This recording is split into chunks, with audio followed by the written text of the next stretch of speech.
देखी होगी आप सबने हमारी रिपोर्ट की हेडलाइन, जिसमें हमने लिखा है कि लता मंगेशकर के निधन के बाद लता मंगेशकर का नौकर आया सामने और नौकर ने दिया लता मंगेशकर को लेकर चौंकाने वाला बयान। दरअसल लता मंगेशकर के घर पर काम करने वाले घरेलू यानी कि हाउस हेल्पर्स ने कहा है कि कभी भी लता मंगेशकर ने यहाँ पर उन्हें नौकर नहीं माना और कभी भी उन पर कोई गुस्सा भी नहीं किया।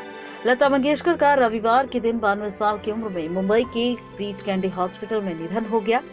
बता दें कि लता मंगेशकर के हाउस हेल्पर्स में से एक सुमन साल्वे ने कहा कि 5 महीने पहले लता मंगेशकर को हार्ट अटैक आया था, तो लता मंगेशकर ने खुद डॉक्टर को फोन किया और ये सुनिश्चित किया कि उन्हें अच्छा उपचार मिले।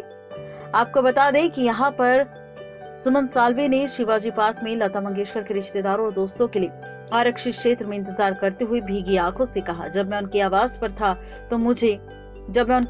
थी तो मुझे दिल का दौरा पड़ा था।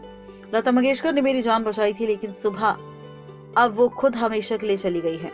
लता मंगेशकर का शाम को शिवाजी पार्क में अंतिम संस्कार किया गया। महाराष्ट्र की पारंपरिक 9 यार्ड की साड़ी नौवरी पहने हुए साल्वे ने लता मंगेशकर को अंतिम विदाई देने के साथ बेसब्री की इंतजार से देखती रही। उन्होंने कहा कि वो पिछले 3 दशकों से लता मंगेशकर के घर पर काम कर रही है। महाराष्ट्र के अहमदनगर जिले के रहने वाले सुमन साल्वे ने कहा कि मैं इंदिरा गांधी के वक्त से उनके घर पर काम कर रही हूँ।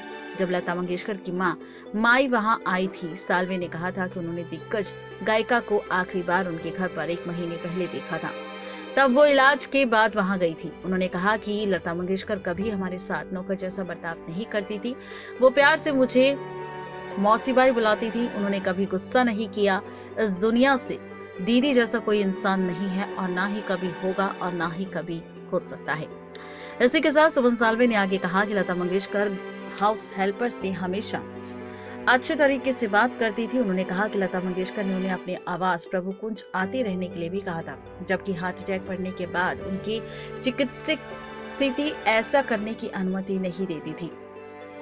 इसी के साथ सुमन साल्वे ने कहा कि लता मंगेशकर उनकी छोटी छोटी जरूरतों का ध्यान भी रखती थी और उनके साथ कभी भी नौकरों जैसा बर्ताव नहीं करती थी। उन्हें कपड़े और भोजन दिया करती थी। इसी के साथ एक और हाउस हेल्पर पुष्पा नाबार ने कहा कि लता मंगेशकर जैसा कोई नहीं। उन्होंने कहा कि वो पिछले 2 सालों से लता मंगेशकर के घर पर काम कर रही हैं और कोरोना जैसी महामारी के बीच लंबी छुट्टी जाने से पहले उनकी देखभाल करती थी। पुष्पा ने कहा कि लता मंगेशकर के घर पर 6 महीने से 7 लोग काम कर रहे थे और सभी उनके निधन से काफी दुखी हैं। नेक्स्ट लाइव की रिपोर्ट।